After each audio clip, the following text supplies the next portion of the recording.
Nigga style minister, nigga style Ice Cube na kuskida fura BM Subata Abando da kukuona Sazo katafoni kana nakufona Kana ndotoda kukuona Sazo ita zengumira zebakona Daindi newe Aiwewe baby wangu Daindi newe Ndino kufunga mupumba zangu Daindi newe Ndinoda uwe mukazi wangu Daindi newe Ndinoda uwe umumwe wangu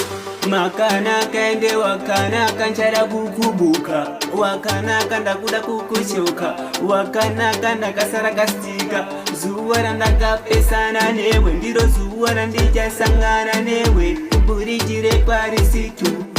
Bati na cheka makatako katatu Senje msimbara chesiga Daindi newe Aiwewe baby wangu Daindi newe Ndino kufunga mupumba zangu Daindi newe Ndinoda uwe mukazi wangu Daindi newe Ndinoda uwe umumwe wangu Ndakasara nini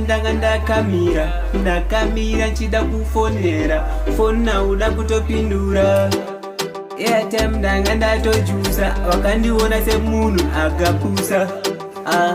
Kudoka kwezuva ndanga ndakakumirira Daindi newe Aiwewe baby wangu Daindi newe Ndino kufunga mupumba zangu Daindi newe Ndinoda uwe mukazi wangu Daindi newe Ndinoda uwe umumwe wangu Makana kaende wakana kanchara kukubuka Wakana kanda kuda kukushoka Wakana kanda kasara kastika Zuwa randaka pesana newe Ndiro zuwa randija sangana newe Kuburijire kwa risitu Bati na cheza makatako katatu Senje msimbara Daindi newe Aiwewe baby wangu Daindi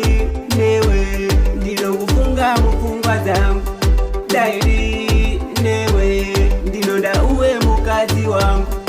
Daindi